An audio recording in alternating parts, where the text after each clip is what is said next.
नमस्कार बच्चों, आज फिर से हम आपको बहुगलवी क्लासों की एक धमाकेदार क्लास लेकर आए हैं।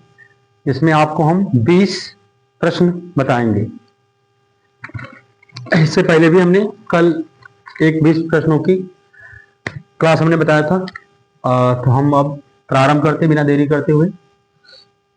तो पहला प्रश्न है यदि 5x minus Y are equal to 0 तो y का मान ज्ञात कीजिए। तो हमें y का मान ज्ञात करना है। क्या ज्ञात करना है? y का मान ज्ञात करना है। यदि x बराबर 1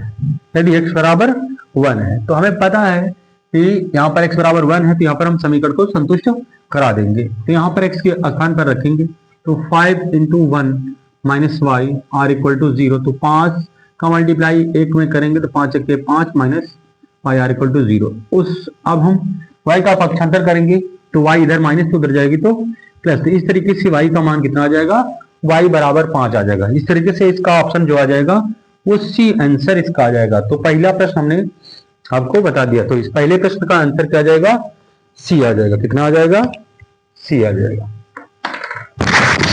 ओह माय गॉड, ये तो सब बह रहा है।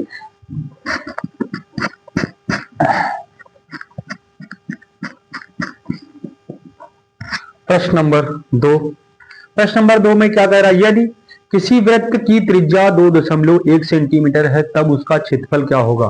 तो प्रश्न नंबर 2 है यदि किसी वृत्त की त्रिज्या 2.1 सेंटीमीटर है तब उसका क्षेत्रफल क्या होगा? तो वृत्त की त्रिज्या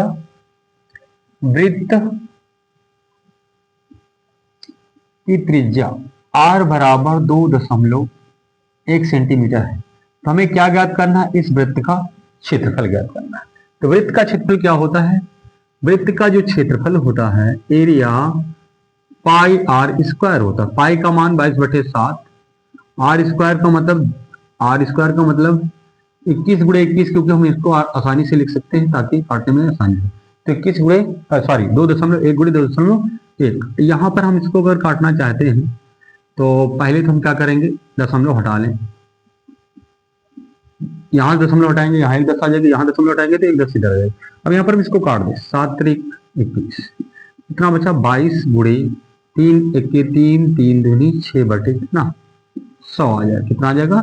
100 आ जाएगा। अब इसका हम गुणा करेंगे 63 का गुणा 22 में, तो 2 तिहाई 6 2 छक्के 12, फिर वही आ जाएगा 2 तिहाई 6 2 छक्के 12। तो फाइनली इसको हम जोड़ेंगे तो ये आ जाएगा 1386 बटे 100 है। तो यहाँ पर 2 अंकों पर हम दशमलव लगा सकते हैं। इस तरीके से इसका जो क्षेत्रफल आ जाएगा वह 13.86 वर्ग सेंटीमीटर। लेकिन यहाँ पर ऑप्शन जो है, यहाँ पर 13.8 है, 15.4 है और 12.9 और 11.4 है। तो यहाँ पर क्या आ जाएगा? बस यहाँ पर लगभग कौन सा ऑप्शन ले जाएगा? ए ऑप्शन इसका ले जाएगा 13.8 वर्ग सेंटीमीटर। तो प्रश्न नंबर 2 इस तरीके से सॉल्व हो जाता है।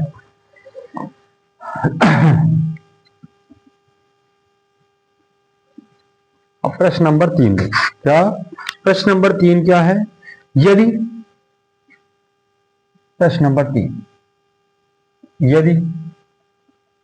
4, 11, 16, x, 19, 30 और 45 का समांतर मान है।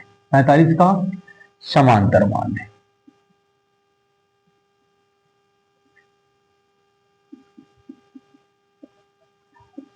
समांतर माध्य ये 21 है। तो हमें x का मान ज्ञात करना। कितने का? x का मान ज्ञात करना। तो हमें पता है समांतर माध्य का जो सूत्र होता है वो क्या होता है? आंकड़ों का योग बटे आंकड़ों की संख्या। आंकड़ों का योग बटे आंकड़ों की संख्या, इसका सूत्र हमें पहले ही पता है। यहाँ पर 19 है तो आंकड़ों का योग जो आ जाएगा योग आ जाएगा। यहाँ पर जोड़ते हैं पहले। 4 1 5 5 6 5 11 9 20 20 5 25 कैरी, कैरी 2 आ जाएगा, तो यहाँ पर कैरी 2 आ जाएगा, 3 हो जाएगा, 4 हो जाएगा, 5 हो जाएगा, 5 3 8, 8 4 12, 125 और प्लस का एक्स। नंबर कितने हैं? संख्या संख्या संख्या संख्या संख्या कितनी है? 1 2 3 4 5 6 7। तो यहाँ पर आंकड़ों की संख्या कितनी? आंकड़ों की संख्या 7 आ जाएगी। कितनी हो जाएगी? आंकड़ों की संख्या 7। तो यहाँ पर सूत्र क्या होता है? समांतर माध्य बराबर होता है योग, यानी आंकड़ों का योग बटे आंकड़ों की संख्या। तो समांतर माध्य यहाँ पर 21 है और आंकड़ों का योग 125 प्लस का x/7 है। इधर 7 इधर भाग है तो इधर आएगा तो गुणा करें, 7 के 7 7 दूना 14। तो यहाँ पर 125 प्लस का x, 125 प्लस x है, 25 इधर जुड़ा, इधर आएगा तो घट जाएगा। तो 147 में से 125 घटा देंगे तो 7 से 5 चला गया 2 बचा, 4 से 2 चला गया 2 बचा। इस तरीके से x का मान कितना आ जाएगा? 22 आ जाएगा। तो प्रश्न नंबर 3 का जो आंसर आ जाएगा वह ए ऑप्शन। कितना आ जाएगा? Option A option. Correct answer क्या आ जाएगा? हाँ, आपका ए ऑप्शन। अब प्रश्न नंबर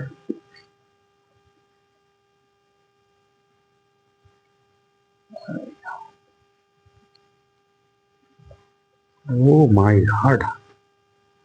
अब उसके बाद प्रश्न नंबर 4। प्रश्न नंबर 4 क्या है? इसमें पूछा जा रहा है कि निम्नलिखित संख्या में व्यक्त हो सकने वाली अपरिमेय संख्या।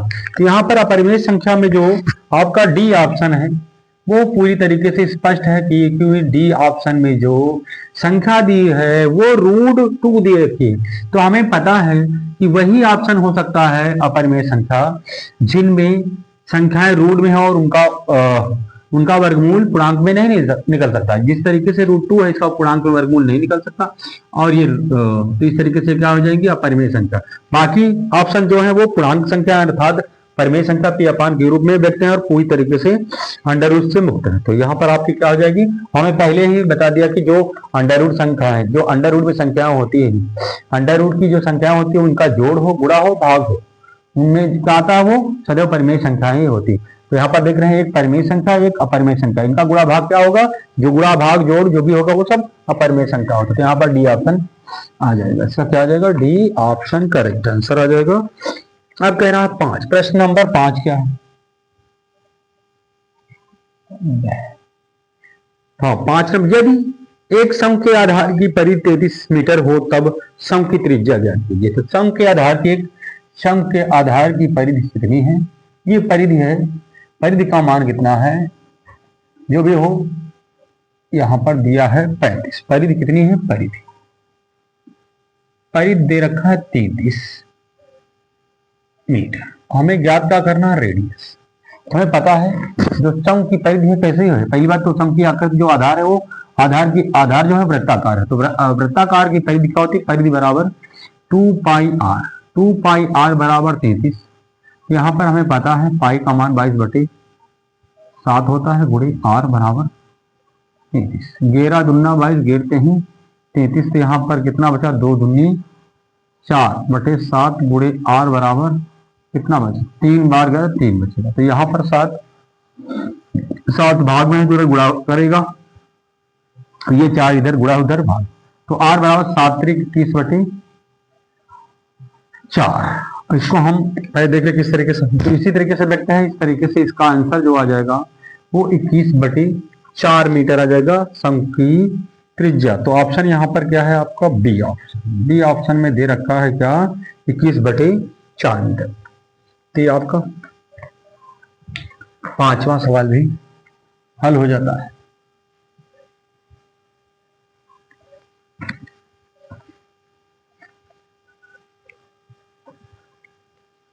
दस व्यक्तियों के, छठा प्रश्न, प्रश्न नंबर 6।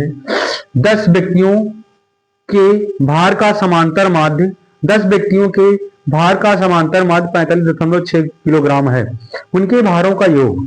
तो हमें पता संख्या दिया है,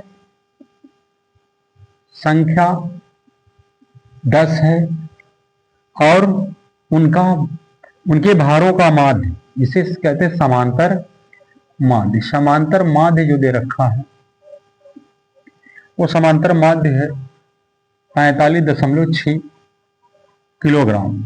तो उनके भारों का योग ज्ञात करना है। भारों का योग हमें ज्ञात करना, तो हमें पता है सूत्र समांतर माध्य बराबर क्या होता है। तो समांतर माध्य बराबर भारों का योग बटे संख्या। तो इस तरीके से संख्या यहां पर भाग है तो यहां पर गुणा, तो सीधा सीधा सूत्र बन जाएगा समांतर माध्य गुणे संख्या बराबर भारों का। तो यहां पर समांतर माध्य कितना है 45.6 गुणे संख्या 10। यहां पर भारों का योग, तो यहां पर दशमलव हटाएंगे तो यहां से ये 10 एक शून्य यानी एक 10 बढ़ जाएगा, दशमलव हटाने के बाद 10 यहाँ पर आ जाएगा। क्योंकि हमें पता है अगर दशमलव लगा है दशमलव हटाएंगे तो जितने अंक बाद दाएं और जितने अंक बाद दशमलव होता है उतने शून्य एक लिख कर लिख देते हैं। यहाँ पे 10 से 10 कैंसिल हो जाएगा, कितना आ जाएगा 556 केजी आ जाएगा भारों का। भारों का योग आ जाएगा, कितना आ जाएगा भारों का योग आ जाएगा। तो भारों का योग इस तरीके से, कौन सा ऑप्शन इसका आंसर आ जाएगा, तो आंसर नंबर ए इसका करेक्ट। तो 6 का करेक्ट आंसर क्या होगा 556 केजी, ऑप्शन नंबर ए।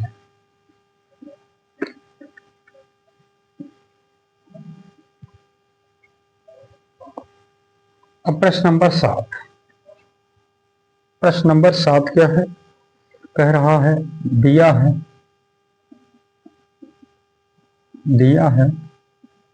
153 का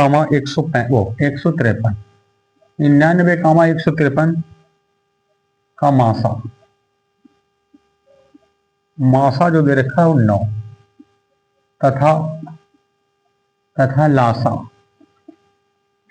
तथा लासा जो दिया है वो है, सॉरी लासा ज्ञात करना,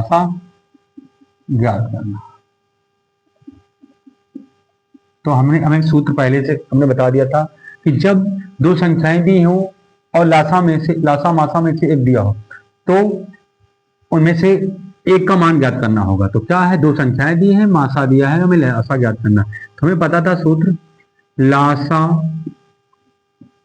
गुणे मासा बराबर पहली संख्या गुणे दूसरी संख्या।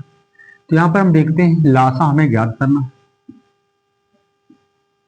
मासा कितना है 9 दिया है, पहली संख्या 99, दूसरी संख्या 153। तो यहां पर 9 गुणा कर रहा उधर जाएगा तो भाग करेगा, तो 99 गुणे 153/9।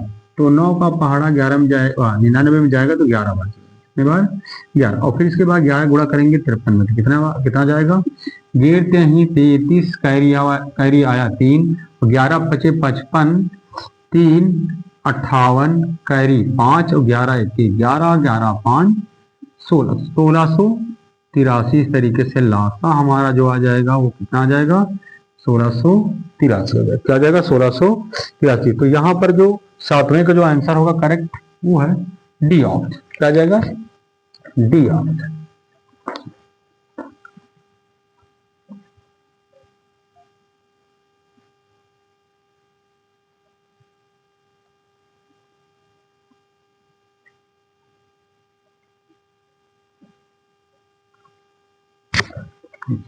तो उसके बाद प्रश्न नंबर 8 में क्या है, एक समीकरण युग्म दिया है।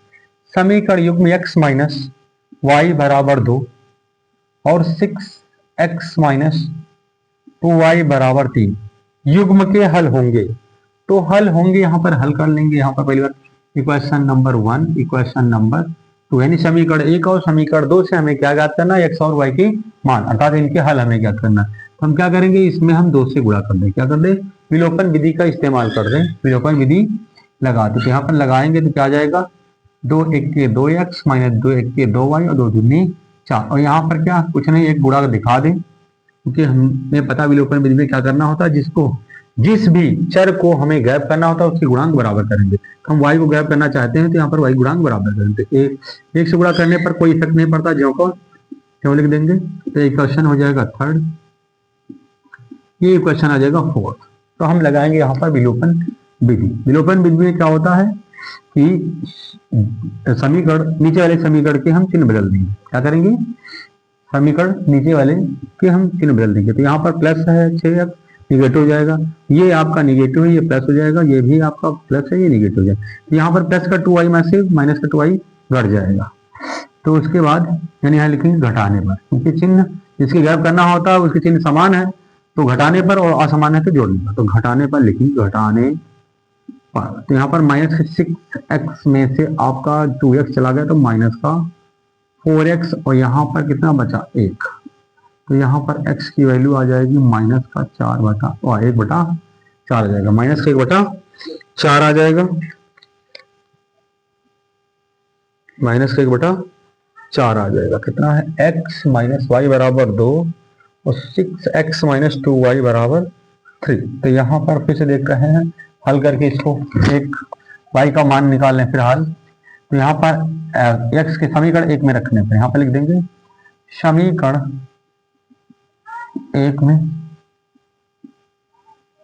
रखने पर, तो समीकरण 1 में रखेंगे तो माइनस का 1/4 माइनस का y बराबर 2।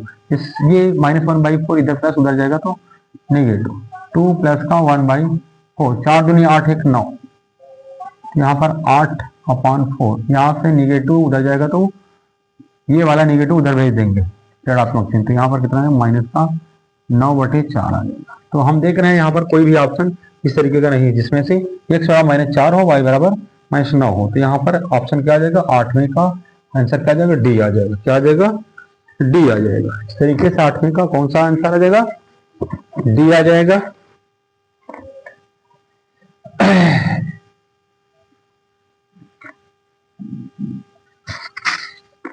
अब प्रश्न नंबर 9, प्रश्न नंबर 9 क्या कह रहा है, प्रश्न नंबर 9 कह रहा है x square minus 1/9 r equal to 0, तो x का मान क्या होगा। यहाँ पर दे रखा है x square minus 1/9 r equal to 0, तो यहाँ पर ये घट रहा उधर जाएगा तो प्लस हो जाएगा। तो अब यहाँ पर हम वर्गमूल ले लेंगे। तो यहाँ पर जैसे ही वर्ग का चिन्ह हटेगा, इधर प्लस माइनस लगेगा और संख्या पर अंडर रूट चढ़ जाएगा। तो यहाँ पर क्या आ जाएगा, प्लस माइनस 1 का वर्गमूल 1, 9 का वर्गमूल 3। तो इस तरीके से x बराबर प्लस माइनस 1/3 अर्थात सी इज द करेक्ट आंसर। तो ये भी आपका 9 कंप्लीट होता है, 9वां प्रश्न। अब प्रश्न नंबर 10। प्रश्न नंबर 10 कह रहा है यदि 1/x² प्लस का 5 बराबर 1/9, तब x का मान क्या होगा। तो हम क्या करेंगे, 3 मल्टीप्लाई 9 1 के 9, तो इसका मल्टीप्लाई करेंगे x² प्लस 5 1 में मल्टीप्लाई करेंगे तो वही आ जाएगा। अब इसको हम क्या करते हैं, पक्षांतर करते हैं। तो 9 माइनस 5 बराबर x², यहाँ पर कितना आ जाएगा, 4 बराबर x²। तो यहाँ पर वर्गमूल जब जैसे यहाँ पर वर्गमूल लेंगे तो यहाँ पर क्या लग जाएगा, प्लस माइनस लग जाएगा और 4 पर अंडर रूट चढ़ जाएगा। तो यहाँ पर हमें पता है 4 का वर्गमूल क्या होता है, 2 होता है। 4 का वर्गमूल क्या होता है, 2 होता है। तो इस तरीके से x का मान प्लस माइनस 2 आ गया। तो इसमें प्रश्न नंबर 10 में जो आंसर होगा, तो यहाँ पर B option is the correct answer आ जाएगा यहाँ पर। अब प्रश्न नंबर 11 है, प्रश्न नंबर 11।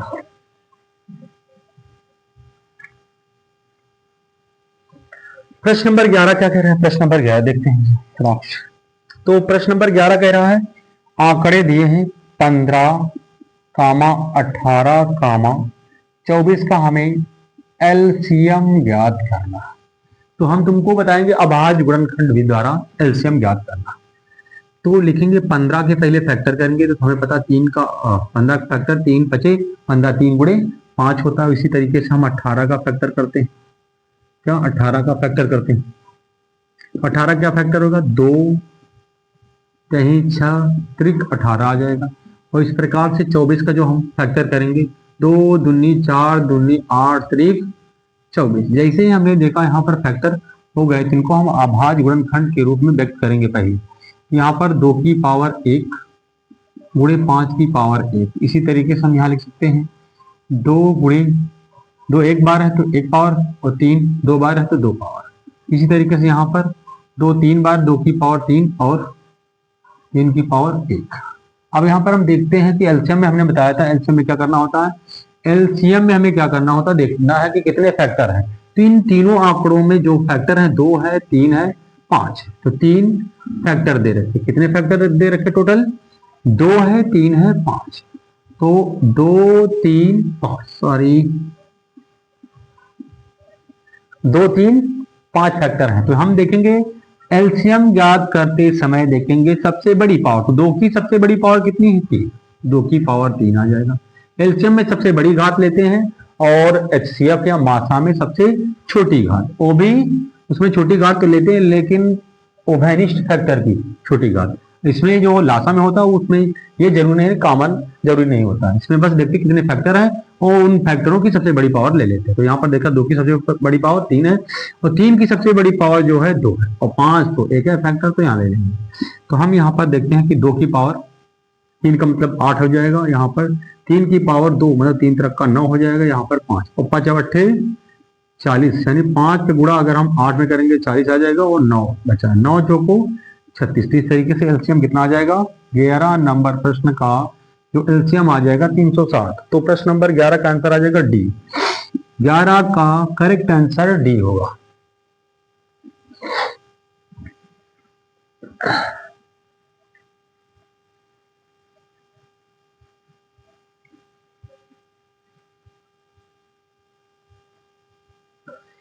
अब 12 नंबर प्रश्न नंबर 12 क्या है? आंकड़े दिए हैं। आंकड़े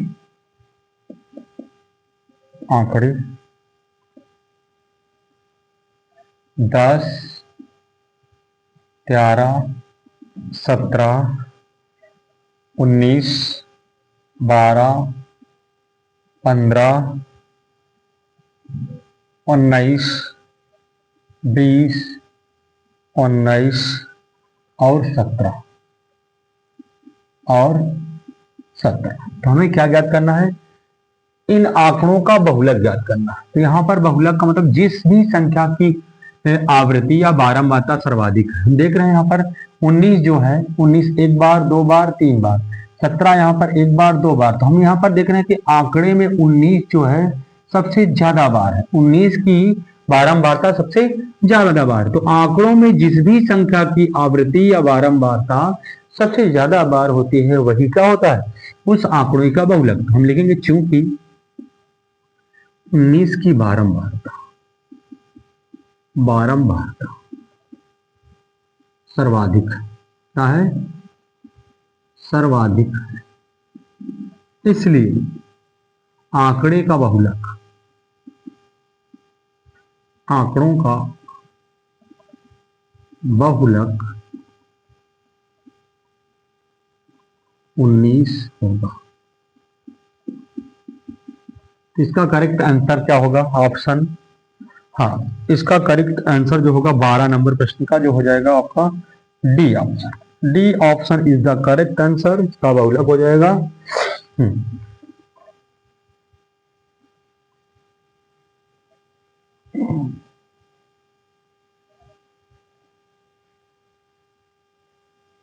अब प्रश्न नंबर 13 है।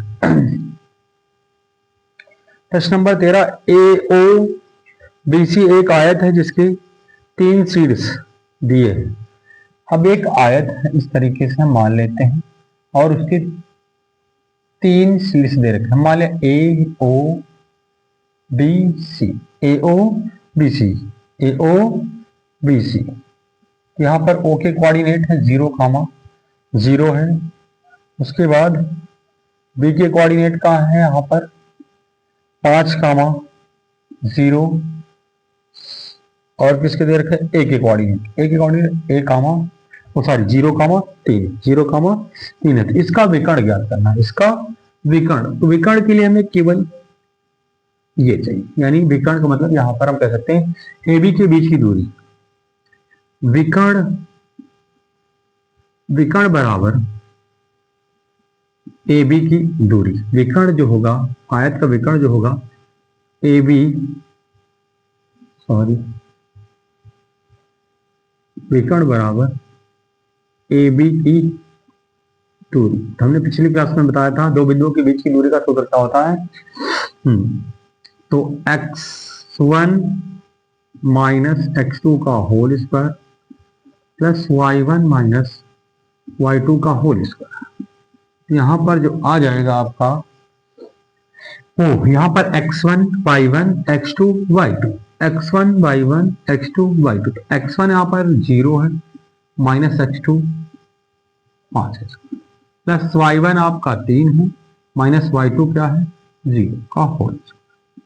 तो इस तरीके से देखते हैं -5 का स्क्वायर होगा तो 25 हो जाएगा, क्योंकि सम अगर पावर सम है और अंदर संख्या ब्रैकेट के अंदर निगेटिव तो उसका मान सदैव पॉजिटिव होता है। तो यहाँ पर कितना आ जाएगा 25 और यहाँ पर कितना आ जाएगा, तो 3 का स्क्वायर 9 आ जाएगा। तो हम इनको अगर हम जोड़ेंगे तो कितना आ जाएगा √34। तो √34 इकाई यहाँ तो 13 नंबर प्रश्न का जो आंसर आ जाएगा वो सी ऑप्शन। कितना, C option is the correct answer.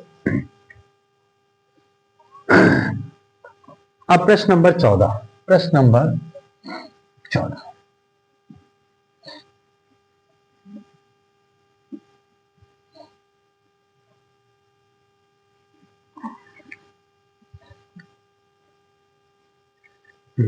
तो प्रश्न नंबर 14 क्या है, एक्स अक्ष पर एक बिंदु जो बिंदुओं ए और बी से समदूरस्थ है। एक बिंदु एक्स अक्ष पर स्थित है, माना एक्स अक्ष पर स्थित बिंदु के निर्देशांक, माना एक्स अक्ष पर स्थित बिंदु के निर्देशांक, एक्स अक्ष पर स्थित बिंदु P के निर्देशांक एक्स अक्ष पर है तो y का मान 0 होगा, अर्थात x का मान 0 होगा। अगर कोई बिंदु x अक्ष पर है, y अक्ष पर स्थित है तो y कोऑर्डिनेट 0 होगा, और अगर कोई बिंदु y अक्ष पर है तो x कोऑर्डिनेट 0 होगा। तो यहाँ पर कहा गया x अक्ष पर स्थित बिंदु है जो a तथा b से समान दूरी पर है। क्या है, समान दूरी पर है, अर्थात समदूरस्थ है। समदूरस्थ का मतलब अगर हम कहें P की a से दूरी बराबर P से b की दूरी, समदूरस्थ का मतलब ये होगा कि समान दूरी पर। तो माना x अक्ष पर स्थित बिंदु P की निर्देशांक x, 0 है। तो प्रश्नानुसार क्या होगा, प्रश्नानुसार यहां पर हम कह सकते हैं PA क्या है, क्योंकि कहा गया है कि जो बिंदु x अक्ष पर स्थित बिंदु जो है P हमने माना है वह P A जितनी दूरी पर A से स्थित है उतनी ही दूरी पर B से, अर्थात P और A की दूरी बराबर P और B के बीच की दूरी। तो हम लिखेंगे PA बराबर PB, या हम ये भी लिख सकते हैं PA का स्क्वायर बराबर PB का स्क्वायर। तो यहां पर सीधा हम लिख देंगे वही सूत्र x माइनस x1। यहां पर A के कोऑर्डिनेट क्या है, A के कोऑर्डिनेट A के निर्देशांक है 2, -5 और B के निर्देशांक है -2, 9। तो यहां पर लिखेंगे PA के लिए x माइनस x1 का whole square plus y minus plus y1 का होल स्क्वायर। अब PB के बीच की दूरी लिख दें तो x माइनस प्लस x1 का whole square plus y minus y1 का होल स्क्वायर। तो इसको हम लगाएंगे अब यहाँ पर सूत्र खोल देंगे, पहले bracket a square plus B square minus 2ab करेंगे तो यहाँ पर 4x आ जाएगा, कितना आ जाएगा 4x। और इसी तरीके से हम यहाँ पर क्या 0 + 5 अर्थात 5 का स्क्वायर 25 आ जाएगा। यहाँ पर फिर से खोलते हैं x स्क्वायर प्लस का 4 प्लस का 2ab जब करेंगे 2 दूनी 4x आ जाएगा, और प्लस यहाँ पर माइनस 9 का स्क्वायर क्या आ जाएगा 81, क्या आ जाएगा x स्क्वायर का x स्क्वायर से कैंसिल, प्लस का 4 प्लस का 4 से कैंसिल। तो हम क्या करते हैं, इनको पहले पक्षांतर करते हैं। तो जो है हम x वाले पद x की ओर, अचर पद अचर की ओर, तो 25 माइनस 21 इसको इधर ले लेंगे और माइनस 4x उधर जाएगा तो प्लस आ जाएगा प्लस, और पहले से ही 4x लगा। तो इस तरीके से हम यहाँ पर घटाते हैं। माइनस का 25 माइनस 81 ज्यादा है तो हम यहाँ पर कह सकते हैं माइनस का 81 में से प्लस का 25 घटेगा तो यहाँ पर कैरी लाएंगे 11 में से 5 रहेगा 6, तो यहाँ पर बचा कितना 7 में से 2 चला गया 5, तो यहाँ पर माइनस का 56 बराबर 4 8x हो जाएगा, 8 1 8 8 7 56, तो यहाँ पर x बराबर कितना आ गया माइनस का 7। अतः ये कोऑर्डिनेट क्या हो जाएंगे माइनस का 7, 0। तो इस तरीके से यहाँ पर कौन सा ऑप्शन आ जाएगा, तो यहाँ पर option A is the correct answer 14 number प्रश्न का। अब प्रश्न नंबर 15, प्रश्न नंबर 15। तो प्रश्न नंबर 15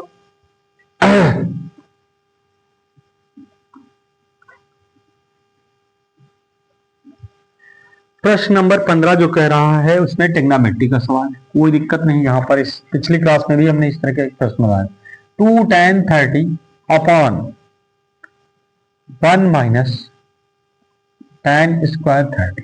देखिए ये सवाल है, पूछा जा रहा है किसके बराबर होगा, तो ऑप्शन क्या है cos 60, sin 60, tan 60, sin 30। तो हम हल करते हैं। वैसे तो इसको 2 tan की वैल्यू tan 30 की वैल्यू 1/√3 है, और यहाँ पर 1 माइनस tan स्क्वायर 30, तो tan 30 का मान 1/√3 है, होल स्क्वायर कर देंगे, यहाँ पर 2/√3 आ जाएगा, क्योंकि 2 1 के 2 गुणा करेंगे। यहाँ पर क्या आ जाएगा 1 माइनस 1 का स्क्वायर बने रहेगा, √3 का स्क्वायर 3। तो यहाँ पर पहले हल करते हैं, 3 1 के 3, 3 में से 1 चला जाएगा तो कितना आ जाएगा, ये आ जाएगा 2/3। अब यहाँ पर 2 भिन्न है तो सबसे नीचे वाली भिन्न का हर सबसे ऊपर चला जाएगा, तो 2 गुणे 3 आ जाएगा, और जो बीच में पद होते हैं दोनों भिन्नों के जो बीच के पद होते हैं वहां पर वो आपस में नीचे गुणा, तो 2√3, 2 से 2 कैंसिल, तो पूर्णांक संख्या 3 है तो इसको हम कोई पूर्णांक संख्या उसको हम 2 बार रूट में लिख सकते हैं। तो हमने 3 को 2 बार रूट में लिखा और नीचे केवल बचा √3, तो यहाँ पर √3 से √3 कैंसिल, तो यहाँ पर √3। अब हमें पता है कि यहाँ पर जो है किसका मान √3 होता है, cos 60 का मान 1/2 होता है, sin 60 का मान √3/2, tan 60 का मान हो जाएगा। तो यहाँ पर हम कह सकते हैं यहाँ पर जो आंसर आ जाएगा वो tan 60, क्योंकि जो tan 60 का मान वो √3 होता है, तो इसका करेक्ट आंसर क्या होगा, सी इज द करेक्ट आंसर आ जाएगा इसका। तो इस तरीके से 15 नंबर टोटल सवाल हो चुके हैं। अब 16वां हम बताते हैं आपको।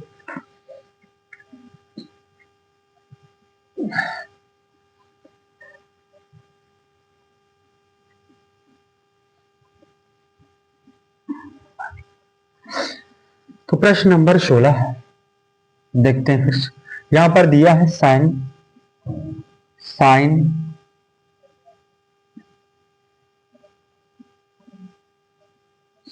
a प्लस b/2 बराबर 1/2। तो हमें ज्ञात क्या करना है, a प्लस b का मान ज्ञात करना है। क्या ज्ञात करना है, a प्लस b का मान ज्ञात करना। तो इधर अगर हमने पिछले भी क्लास में बताया था कि अगर जो भी टेग्नामेट्रिकल फंक्शन होगा लेफ्ट में वही हमें राइट बनाना होगा। तो हमें इसके लिए क्या करना पड़ेगा, तो हमें इसकी वैल्यू टेबल में हमें इसकी वैल्यू पता होनी चाहिए। तो हमें पता है साइन में 1/2 कितने अंश का मान होगा, 30 अंश। तो हम लिख सकते हैं साइन a प्लस b/2 बराबर साइन 30 डिग्री। कितना 30 डिग्री। साइन से साइन कैंसिल हो जाएगा, फंक्शन से फंक्शन कैंसिल, तो a प्लस b/2 बराबर 30 डिग्री। तो यहाँ पर 2 भाग उधर गुणा, तो फाइनली जब 2 मल्टीप्लाई 30 में करेगा तो द्वितीय 6, अर्थात a प्लस b का मान कितना आ जाएगा 60 डिग्री। अर्थात यहाँ पर जो 16 का जो करेक्ट आंसर होगा वो B option is the correct answer. तो अब प्रश्न नंबर 17, प्रश्न नंबर 17 देखते हैं। प्रश्न नंबर 17 क्या कह रहा है?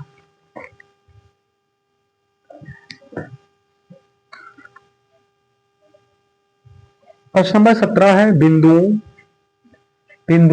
-1, 3 और 5, 2 के बीच की दूरी ज्ञात कीजिए।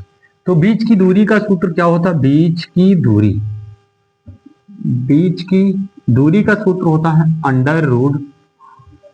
√x1 - x2 का whole square plus y1 - y2 का होल स्क्वायर। हाँ, किसी किसी किताब में ये भी मिल सकता है कि x2 - x1 का whole square plus y2 - y1 का होल स्क्वायर। तो इससे कोई फर्क नहीं पड़ता है, खोलेंगे तो वही आ जाएगा। तो यहां पर हम लिखेंगे x1 - x2 का whole square plus y1 - y2। तो यहाँ पर कितना, -1 -5 -6 हो जाएगा, और यहाँ पर कितना बचेगा, +1 का होल स्क्वायर। तो -6 का स्क्वायर प्लस का 36 होगा, क्योंकि ऊपर सम संख्या है, यानी पावर अगर सम है तो अंदर कोई भी संख्या उसका मान सदा धनात्मक होता है। तो यहाँ पर +1 का स्क्वायर बने रहेगा। तो हम 36 को अगर हम एक जोड़ेंगे 36 में तो 37 आ जाएगा। तो यहाँ पर कितना आ जाएगा, 37 इज द करेक्ट आंसर। तो आपका option number B, option number B. तो 17 बी हल हो चुका है।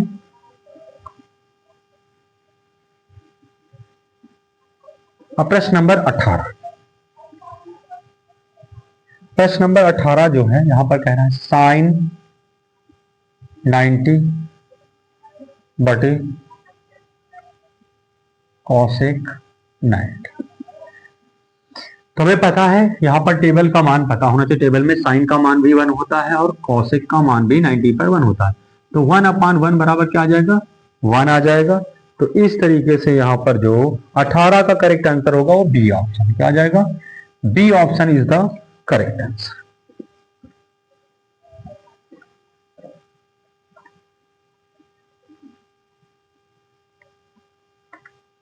अब है 19 नंबर, क्या है 19 नंबर का क्या सवाल, sec theta into cosec theta into tan theta ये दिया है, इसका हमें मान ज्ञात करना है। तो इसका मान ज्ञात करना, सबसे पहले हम क्या करेंगे, sec theta into cosec theta और टैन थीटा को हम लिख सकते हैं साइन थीटा बटे कॉस थीटा। तो यहां पर कॉस थीटा ऊपर जाएगा, तो यहाँ पे हम इसको लिख सकते हैं, हाँ, sec theta into cosec theta, sine को हम लिख सकते हैं 1/कॉसेक थीटा, और नीचे कॉस है तो ऊपर जाएगा तो सेक थीटा, तो कॉसेक से कॉसेक कैंसिल, बचा का सेक इंटू सेक थीटा बराबर सेक स्क्वायर थीटा। तो इसका कौन सा करेक्ट आंसर आ जाएगा, option number A is the correct answer. 19 number का जो आंसर आ जाएगा वो ए ऑप्शन करेक्ट हो जाएगा। इसका क्या जाएगा, ए ऑप्शन करेक्ट हो जाएगा। अब प्रश्न नंबर लास्ट अर्थात 20वां प्रश्न,